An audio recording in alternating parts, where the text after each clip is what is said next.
¿Crees que puedes contradecir a tu jefe? Eres nuevo. Contrólate. Las palabras cortaron el aire como vidrio roto, lo bastante altas para que todos las oyeran, pero más afiladas para el hombre al que iban dirigidas. La sala, un espacio de reuniones estándar en el tercer piso de Tecnologías Avantia, quedó en un silencio atónito, no porque el insulto fuera inusual, sino porque nadie había osado hablar así antes, y nadie esperaba que alguien como él lo hiciera. Era nuevo, llevaba solo unas semanas en el equipo de QA e integración de software. Su placa decía Miguel B, abreviatura de Miguel Barrio, supuestamente un traslado reciente de una startup mediana de la costa oeste. Trabajaba duro, escuchaba más de lo que hablaba. Decían que era amable, pero reservado, no el tipo que provoca conflictos.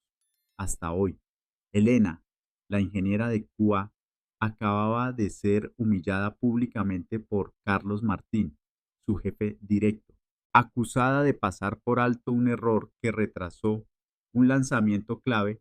Se quedó paralizada frente al proyector, sosteniendo un montón de registros impresos que nadie pidió ver.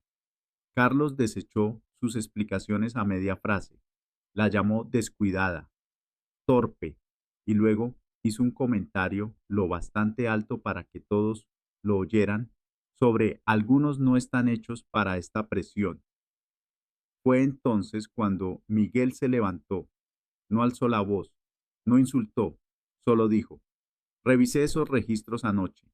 El fallo no fue de Elena. La variable de configuración se reinició en el despliegue por lotes. Un largo silencio. Carlos se giró lentamente, su rostro ilegible por un momento. Luego soltó una risa, corta, condescendiente.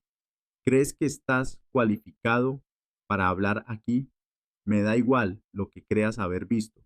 Estás aquí para observar y aprender, no para interrumpir. Miguel no respondió. No necesitaba hacerlo. El mensaje ya había sido enviado y recibido. Se sentó de nuevo, pero el ambiente cambió. Todos lo sintieron. Los ojos de Carlos se detuvieron en él un segundo más de lo habitual, y la reunión continuó. Cuando terminó, nadie le dijo nada a Miguel. Algunos lo miraron. Uno murmuró: valiente. Elena no dijo nada, recogió sus papeles, asintió ligeramente hacia él y salió. A mediodía del día siguiente, la placa de Miguel estaba desactivada. El mensaje de REAH fue frío, formal. Tras revisar el incidente de conflicto en el equipo, se ha determinado que tus acciones violan las normas de convivencia laboral. La firma era digital. La salida, inmediata. Nadie lo cuestionó. Nadie sabía cómo reaccionar. Un momento era parte del equipo. El chico callado con actitud servicial y habilidades sólidas de programación. Al siguiente, lo escoltaron fuera, dejando solo una taza de café a medio tomar y un terminal activo. Pero lo que nadie sabía, no Carlos, no Herrera Tata, ni siquiera Elena, es que Miguel Barrio no existía. Era una sombra, un disfraz, una versión de alguien muy real y muy poderoso.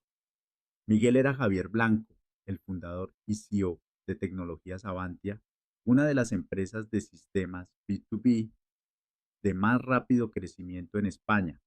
Un hombre que construyó la empresa desde un portátil de segunda mano en su garaje. Un hombre que se había desilusionado con los informes, los paneles filtrados, los memorandos redactados para ocultar problemas y mantener las apariencias. No se disfrazó por espectáculo. Lo hizo para recordar por qué empezó, y ahora había visto suficiente. La forma en que despidieron a Elena, la forma en que la sala se quedó en silencio, la forma en que la verdad se volvió inconveniente. Javier no esperaba ser despedido, pero tal vez, solo tal vez, era la llamada de atención que la empresa necesitaba. Y si nadie más iba a cambiar las cosas, lo haría él, desde arriba. Javier Blanco nunca dio importancia a los títulos. No llevaba el poder como la mayoría de los CEOs, sin trajes caros, sin hangar para jets privados, sin oficina de mármol. De hecho, si mirabas el diseño abierto de la sede de Tecnologías Avantia en Madrid, no sabrías dónde estaba su despacho. Eso era intencionado. Durante años, Javier creyó que la cercanía traía claridad, pero en algún momento la cercanía se desvaneció. La empresa creció de 50 a 500 empleados. La comunicación se convirtió en informes, la franqueza en presentaciones. Y la verdad, fuera cual fuera, empezó a escaparse por las grietas. Comenzó con cosas pequeñas, una queja casual aquí, una estadística preocupante enterrada en la encuesta anual de cultura de REHH, susurros anónimos de que algunos managers se volvían tiranos en reuniones a puerta cerrada, que algunas voces, especialmente las jóvenes, eran silenciadas por las más fuertes y antiguas.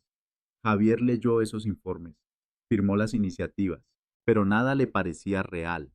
Así que hizo algo que nadie esperaba. Se apartó, no públicamente, claro. Para el mundo exterior, seguía siendo el CEO, pero dentro del edificio desapareció en el sistema, asumiéndose como un nuevo ingeniero junior bajo otro nombre, Miguel Barrio, un perfil falso en LinkedIn, un currículum fabricado, creíble, no demasiado pulido. Lo procesó como un traslado de una startup extinta, Código Bio, adquirida por una empresa holding. Todo encajaba. Nadie miró dos veces. Javier se afeitó las canas de las sienes, cambió los blazers a medida por sudaderas con cremallera y dejó que su postura se encorvara ligeramente al caminar. Modificó su voz, no mucho, lo justo. Y así, Javier Blanco desapareció. Miguel Barrio nació. El proceso de incorporación fue casi irónicamente risible. Los valores que Javier había escrito en el manual de cultura le fueron recitados por un asistente aburrido leyendo un guión.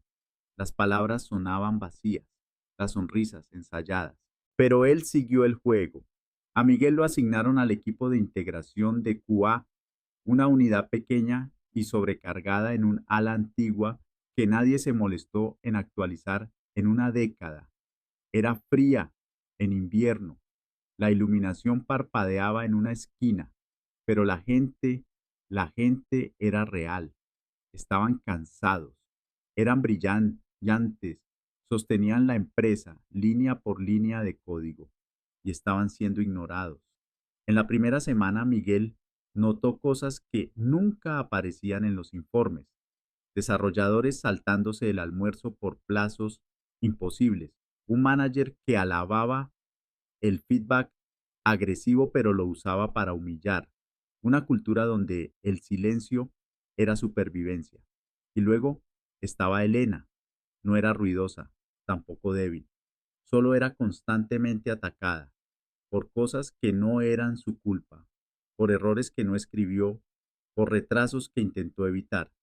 Miguel observó, escuchó, se mantuvo en silencio al principio. No vino a ser héroe, solo quería entender, pero entender se convirtió en incomodidad, la incomodidad en incredulidad y la incredulidad en algo más, convicción. Vio reuniones donde se robaban contribuciones y se renombraban, donde a los desarrolladores jóvenes les decían no es tu lugar para hablar, donde a Elena, tras trabajar 3 fines de semana seguidos, le decían que le faltaba compromiso. Nadie se quejaba, porque todos tenían miedo, todos excepto Miguel. No confrontó de inmediato. En cambio, se quedó hasta tarde para ayudar a Elena a depurar errores, reescribió casos de prueba abandonados, se ofreció a desplegar los viernes por la noche para que otros respiraran. No porque tuviera algo que demostrar, sino porque alguien debía preocuparse. Y cuando llegó el momento, esa reunión, ese insulto, ese punto de inflexión, no dudó. Se levantó, dijo la verdad, y entonces, como si la empresa hubiera estado esperando una excusa, lo echaron por la puerta. Pero Javier Blanco no había llegado tan lejos solo para mirar en silencio. Ser despedido no fue el final, fue el comienzo de todo. Había algo diferente en el ala antigua del tercer piso de Tecnologías Avantia. Los escritorios eran más viejos, las sillas algo chirriantes, la lámpara del techo nunca del mismo tono. No estaba rota, no oficialmente, pero nadie peleaba por trabajar allí.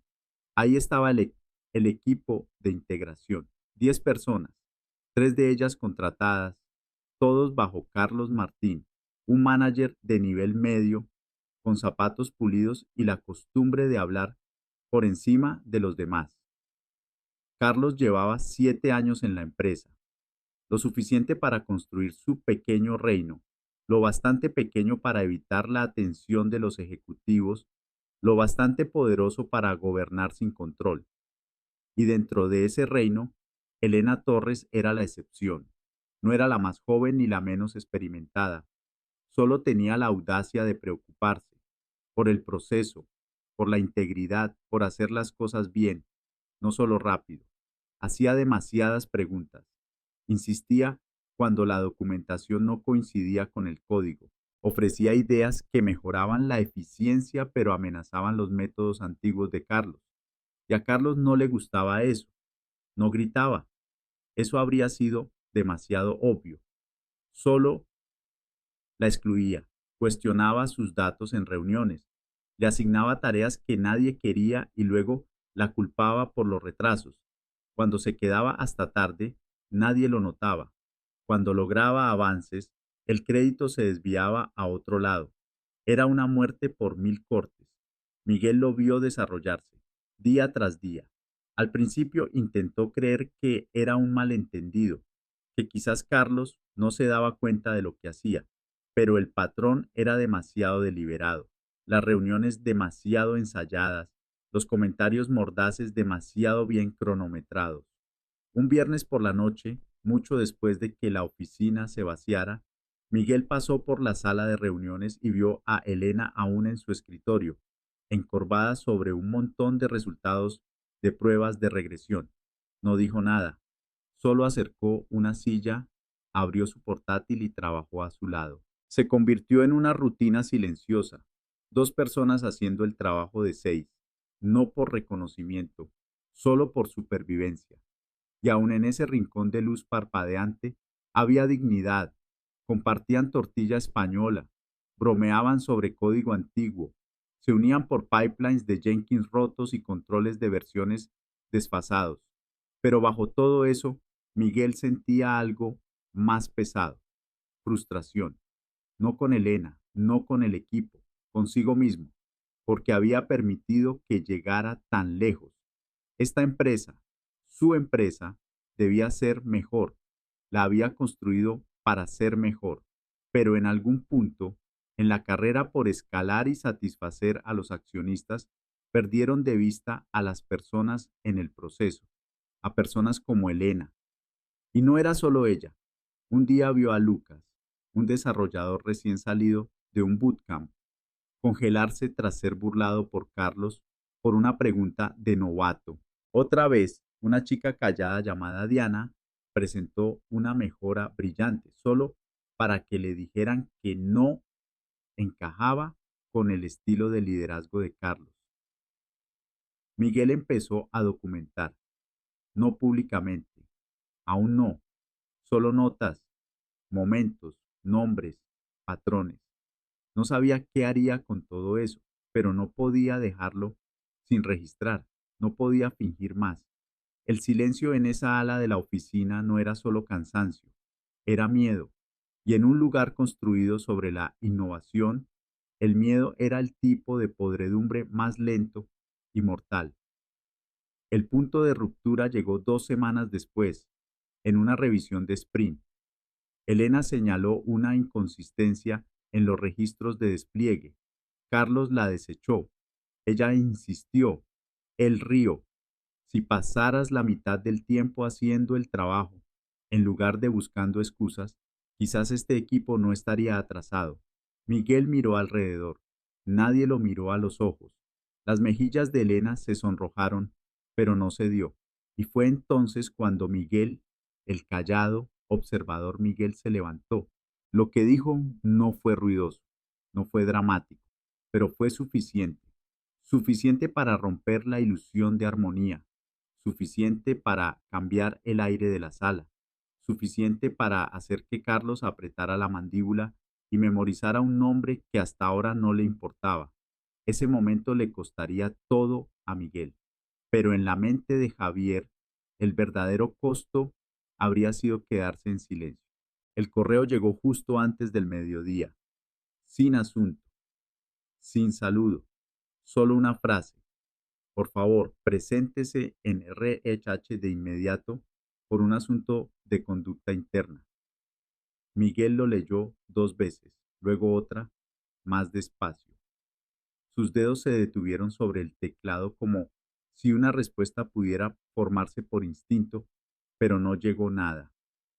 Se levantó, empujó su silla hacia atrás y caminó por el pasillo. Nadie levantó la vista. Nadie preguntó a dónde iba, pero algunos sabían. Siempre lo saben. La oficina de REHA estaba en el segundo piso, más limpia, más silenciosa, aislada del trabajo real. Tras una puerta de cristal esmerilado estaba una mujer que Miguel no había visto antes, con una chaqueta azul y una expresión entrenada para no sentir nada. Se presentó como Marta, socia de negocios de RRE para operaciones tecnológicas. Su voz era educada, incluso amistosa, pero cada palabra tenía bordes afilados. Dijo que había recibido un informe sobre una alteración de conducta en una reunión departamental, que varias personas expresaron preocupación por el tono de Miguel, su desafío a la autoridad y su posible desalineación con la cultura de la empresa. La redacción era quirúrgica, fría. El veredicto, ya decidido. Miguel no discutió, no porque estuviera de acuerdo, sino porque lo sabía. Esto no era una conversación, era una transacción, una lista de verificación, una eliminación silenciosa de un problema. Lo llamaron separación mutua. Ofrecieron una indemnización de 20 días por año trabajado, una salida limpia. Su placa fue desactivada antes de salir de la sala. Nadie lo escoltó fuera. Esa era la belleza. ¿Cómo alguien podía ser borrado sin que nadie viera la cuchilla? Volvió a su escritorio. Se sentó. Miró el monitor que no volvería a usar. La taza de café que no terminaría. La nota adhesiva de Elena que decía: gracias por quedarte hasta tarde. Eres un salvavidas. Sonrió al verla. Al otro lado de la sala, Carlos estaba junto al proyector, gesticulando animadamente sobre plazos de sprint y metas del primer trimestre. Su voz tenía un tono más ligero ese día, triunfal incluso. Miguel no se despidió, ni de Carlos, ni del equipo, ni siquiera de Elena. Solo se fue, pero el silencio que dejó fue más ruidoso que cualquier cosa que pudiera haber dicho. Arriba, Carlos contaría la historia rápido. Miguel no encajaba en la cultura. Chico listo, pero no alineado. Demasiado reactivo en entornos de alta presión. Era el tipo de lenguaje diseñado para enterrar la verdad bajo un profesionalismo plausible. Y nadie lo cuestionó, porque nadie quería ser el siguiente. Esa tarde, Elena miró un terminal vacío donde solía aparecer el login de Miguel en la lista de bills. No sabía exactamente qué pasó, pero sabía lo suficiente y sabía que algo estaba muy mal. Mientras tanto, Miguel salió a Gran Vía, mezclándose con la ciudad como una cara más en la multitud. Una brisa fresca le atravesó las mangas. Subió la cremallera de su chaqueta. Siguió caminando. No sentía ira, todavía no. Sentía vacío. Esta era la empresa que había construido, la cultura que había aprobado, las personas que había contratado, y así trataban a alguien por decir la verdad. El sistema no estaba roto, funcionaba exactamente como estaba diseñado, pero Javier Blanco había visto suficiente y no iba a quedarse callado nunca más. Los días siguientes en Tecnologías Avantia pasaron lentos. No porque el trabajo parara, Carlos se aseguró de que no lo hiciera, sino porque algo cambió. Una tensión flotaba en el aire, como electricidad antes de una tormenta. La desaparición de Miguel no se abordó formalmente, sin anuncio, sin explicación, solo una silla vacía, un perfil de Slack silenciado, una carpeta marcada como reasignación. Eso fue todo. La mayoría no hablaba de ello, no directamente, pero lo notaban, cómo Elena dejó de almorzar en su escritorio, cómo Lucas seguía mirando la puerta cada vez que alguien entraba, cómo Diana, que antes sugería mejoras en los stand-ups, ahora mantenía la cámara apagada y el micrófono silenciado. Carlos siguió como si nada hubiera pasado. Bromeaba, hablaba más alto en las reuniones. Usaba frases como por fin estamos en marcha, pero sus ojos eran diferentes, más agudos, vigilantes, asegurándose de que nadie olvidara las reglas. La gente captó el mensaje, siempre lo hacían. Elena, sin embargo, no podía dejarlo pasar. Nunca lo dijo en voz alta, pero sabía qué había pasado. Repasaba la reunión en su cabeza, una y otra vez. Miguel levantándose, tranquilo, objetivo, respetuoso. No había sido insubordinado. Había tenido razón, y por eso se fue. Pensó en decir algo, escribir un correo, pedir claridad a REHH, pero las palabras no salían, porque sabía cómo funcionaba este lugar. Y si alguien como Miguel, amable, competente, desinteresado, podía ser expulsado sin dudar, ¿qué oportunidad tenía ella? Mientras tanto, al otro lado de la ciudad, Javier estaba en su mesa de cocina con una libreta llena de nombres, fechas y observaciones garabateadas. La transformación había desaparecido, sin sudadera, sin nombre falso. Solo Javier Blanco, el real, enfrentando una verdad que ya no podía ignorar. Había construido Tecnologías Avantia para ser mejor, más inteligente, más justa, una empresa que no solo avanzara rápido, sino con propósito. Pero el propósito se había reemplazado por procesos, la cultura por cumplimiento y, de alguna manera, las personas dejaron de importar. Siguió revisando las notas, pequeños momentos que escribió sin saber cuánto significarían después. Carlos burlándose cuando un miembro del equipo pidió mentoría, un desarrollador joven disculpándose por tomar un día por enfermedad, un manager riendo ante la idea de tomar en serio el feedback anónimo. Los síntomas estaban por todas partes y la enfermedad no era solo un hombre, era el silencio tolerado, un sistema que recompensaba la crueldad mientras las métricas lucieran bien. Javier no era ingenuo, sabía que ninguna empresa era perfecta, pero lo que vio no era solo imperfección, era traición, no hacia él, sino hacia todo lo que decían creer, hacia las personas que llegaban temprano, se quedaban hasta tarde y aún se preguntaban si eran suficientes. Pensó en Elena, en lo duro que trabajaba, en lo mucho que soportaba. Se preguntó qué pensaría de él ahora. Un extraño que apareció, intentó ayudar y luego desapareció sin decir palabra. Pero esto no había terminado, ni de lejos. La historia que estaban escribiendo, la que Carlos intentaba cerrar con silencio, aún estaba incompleta, y Javier aún tenía el capítulo final en sus manos, no como Miguel, no como observador anónimo, sino como el hombre que construyó esta empresa desde cero, el hombre que tenía el poder de cambiarla, y el hombre que ahora sabía exactamente qué hacer. La invitación a la reunión apareció en el calendario de Carlos Martín el jueves por la noche, sin asunto, solo un número de sala. B. Nivel ejecutivo. Casi la ignoró, hasta que vio el remitente, blanco. La miró fijamente durante un minuto entero antes de que la realidad calara. Solo había un J blanco en tecnologías Avantia. Carlos se ajustó la corbata 2 veces esa mañana. Revisó su presentación, aunque no sabía qué presentaría. Al llegar al piso 17, la recepcionista lo dejó pasar sin preguntar.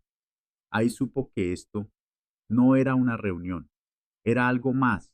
Dentro de la sala de conferencias, las persianas estaban bajadas, el aire demasiado quieto, y al frente de la mesa estaba un hombre que Carlos no había visto en más de un año. Javier Blanco no se parecía a las fotos del sitio web de la empresa, sin iluminación, sin fondo preparado, sin sonrisa calmada, solo ojos que habían visto demasiado y manos cruzadas con una quietud deliberada. Carlos dudó en la puerta. Siéntate, dijo Javier en voz baja. Carlos obedeció, sin charlas triviales, sin cortesías, solo un silencio que se alargó demasiado. Luego, Javier sacó una hoja de una carpeta de cuero desgastada y la deslizó por la mesa. Era una impresión, un historial de WhatsApp. Carlos leyó las líneas resaltadas, sus propias palabras en una conversación con otro manager. Ese chico cree que es un héroe. Solo me avergonzó delante de mi equipo. Re-E-A-T-H lo tiene controlado. No dura ni una semana. Debajo, otro mensaje. Metió las narices donde no debía. La excusa de la cultura siempre funciona. Carlos levantó la vista, con la boca entreabierta. Javier no parpadeó. Pensé que había construido una empresa donde la gente se sentía segura para hablar, dijo Javier con voz firme, pero en cambio te encuentro usando el silencio como arma. Señor Blanco, comenzó Carlos. Para. No fue un grito. No necesitaba hacerlo. No te toca explicar, continuó Javier, porque estuve allí. Lo vi todo. Me senté en tus reuniones. Escuché cómo hablabas a la gente. Vi cómo borrabas su trabajo, sus voces, su valor. Carlos tragó con fuerza. Su mandíbula se tensó. Miguel Barrio, dijo Javier lentamente, no era un traslado de la costa oeste, no era un desarrollador junior con actitud. Se inclinó ligeramente hacia adelante. Era yo. El color se desvaneció del rostro de Carlos. Abrió la boca otra vez, pero no salió nada, solo el sonido de su respiración entrecortada. Construí esta empresa desde cero, continuó Javier, y entré en tu equipo esperando imperfecciones, pero no crueldad. Encontré un sistema donde hablar costaba el trabajo y proteger a otros te castigaba, y tú lo permitiste bajo tu supervisión. Carlos negó con la cabeza. No sabía, no te importaba, interrumpió Javier. Solo prestaste atención cuando te amenazó. Por un largo momento, ninguno habló. Luego, Javier recogió la carpeta, se levantó y se giró hacia la ventana. Estás reasignado, dijo en voz baja. Efectivo de inmediato. Reportarás al equipo de reestructuración de cumplimiento en Valencia. Sin subordinados directos, sin control estratégico. Formación ética obligatoria. Carlos no respondió. Solo se quedó allí, pequeño, acorralado, irrelevante. Esta conversación no sale de esta sala, añadió Javier, porque no me interesa el drama público, me interesa arreglar lo que rompí. Y luego hizo una pausa. Pero si alguna vez vuelvo a saber que silencias a alguien, no enviaré una invitación la próxima vez. La reunión terminó. Javier no esperó a que Carlos saliera. Lo hizo primero, pero cuando la puerta se cerró tras él, algo cambió en el aire. No era venganza, no era cierre, solo movimiento, el inicio silencioso de algo real. El Town Hall anual no debía ser emocional. Era un evento de 1 hora con puntos destacados, planes, tal vez algunas opciones de acciones para emocionar, unos ejecutivos con traje, una presentación con gráficos, aplausos educados, salidas tempranas. Pero este año la energía era diferente. Desde que los empleados entraron al auditorio principal de IFEMA en Madrid, había una corriente, sutil pero innegable. El tipo de tensión que sigue a un silencio demasiado prolongado. En el frente del escenario, solo un micrófono, sin marca, sin sillas, solo un foco. Y entonces Javier Blanco salió, no con traje a medida, no con un teleprompter, solo con la misma camisa azul que había llevado como Miguel Barrio. La sala se aquietó, algunos se inclinaron hacia adelante, otros se congelaron. La mayoría no sabía qué venía, pero algunos, los del equipo de integración, ya lo sospechaban. Quiero contaros una historia, comenzó Javier con voz firme, sobre alguien que se unió a esta empresa hace unos meses. Se llamaba Miguel. Era callado, llegaba temprano, se quedaba hasta tarde. No decía mucho, pero lo veía todo. La gente se movió en sus asientos. Algunos miraron alrededor. Miguel trabajó en el equipo de integración, continuó Javier. Vio a una compañera ser culpada por errores que no cometió. Vio a buenas personas ser ignoradas, desechadas o silenciadas. Vio cómo el silencio era el camino más seguro y cómo hablar se convertía en un riesgo. Así que un día Miguel habló, una larga pausa, y lo despidieron por eso. Ahora la sala estaba en un silencio absoluto, el tipo de silencio que no invitaba a aplausos. Algunos lo conocisteis, algunos trabajasteis con él, algunos ayudasteis a echarlo, y algunos no dijisteis nada, no porque estuvierais de acuerdo, sino porque teníais miedo. Tomó aire. Yo era Miguel. El impacto llegó como un micrófono caído, sin teatralidad, jadeos audibles, manos cubriendo bocas, una onda de incredulidad que se extendió por las filas. Javier dejó que se asentara. No me disfracé para probar a la gente, dijo. Lo hice porque necesitaba ver la empresa con vuestros ojos, y lo que vi me rompió, porque no fallamos por productos o plataformas, fallamos cuando dejamos de protegernos unos a otros. Se giró. Señaló una pantalla que se encendió tras él, no con números ni KPIs, sino con una frase: valentía para hablar. No es una campaña, dijo, es un compromiso. Desde hoy, creamos canales protegidos para que cada empleado denuncie abusos, sesgos o represalias, sin miedo.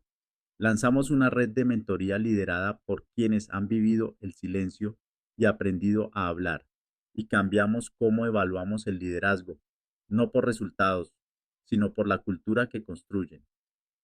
Los aplausos no estallaron, crecieron, lentamente, con duda. Luego se expandieron, llenando la sala. Pero Javier no había terminado. Elena Torres dijo, mirando a la primera fila: ¿te unes a mí? Ella se levantó, atónita, y caminó al escenario. Javier se volvió hacia ella. Fuiste tratada injustamente. Mostraste integridad cuando te costó, y somos mejores por eso. Le dio una tarjeta, sin título, solo un rol: líder de cultura, iniciativa de reconstrucción QA. Sería un honor si nos ayudaras a reconstruir lo que perdimos. Elena no lloró, solo asintió, firme. Los aplausos ahora eran ensordecedores. La gente se puso de pie, no por espectáculo, sino porque algo en ellos se estaba abriendo. La idea de que quizás, solo quizás, este lugar podía cambiar, que el liderazgo no era posición, sino presencia. Y en el fondo de la sala, Carlos Martín estaba con los brazos cruzados, ilegible, pero esta vez nadie lo escuchaba. En las semanas siguientes, Las cosas en tecnologías Avantia no solo cambiaron, se transformaron de formas que ningún informe trimestral podía medir. El silencio que antes cubría departamentos enteros comenzó a disiparse, reemplazado por voces cautelosas probando su propio volumen. No era ruidoso aún, pero era honesto, y eso bastaba.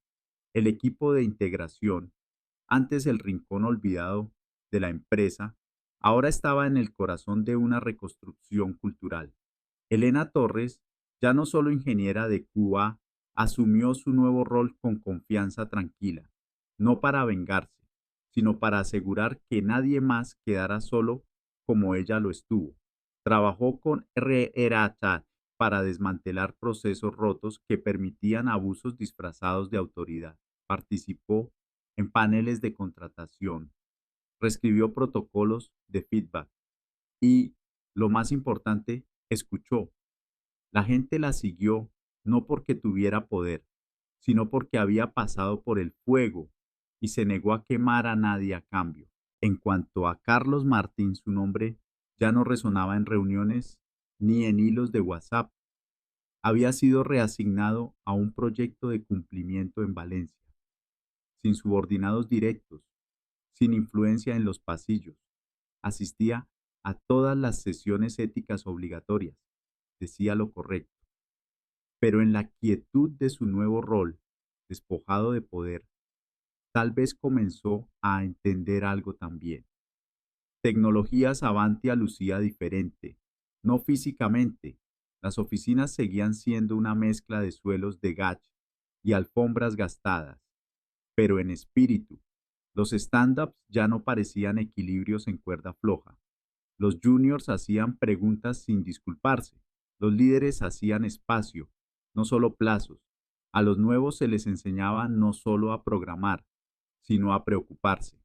Y en todo esto, Javier Blanco no volvió a la misma oficina que dejó. No necesitaba hacerlo. Ahora caminaba por los pisos sin avisar, sin escolta. Comía en el comedor, respondía a mensajes directos.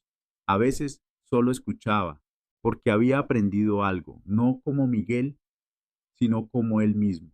Una lección tan simple que dolía admitirla. Las personas no abandonan empresas por el trabajo, lo hacen porque se sienten invisibles, no escuchadas, desprotegidas. Pensaba a menudo en el momento en que lo despidieron, no porque hiriera su ego, sino porque reveló una verdad que nunca encontraría en una hoja de cálculo, que en su propia empresa la gente había aprendido que hacer lo correcto podía costarles todo, y esa verdad, más que nada, exigía cambio. Recordaba lo último que le dijo a Elena antes de darle esa tarjeta. No estás aquí para arreglar lo que se rompió, estás aquí para asegurarte de que lo construyamos bien esta vez. Y lo había hecho, no con ruido, sino con valentía. Javier nunca le contó todo al consejo, no tenía que hacerlo, les dio los resultados, sí, pero no toda la historia.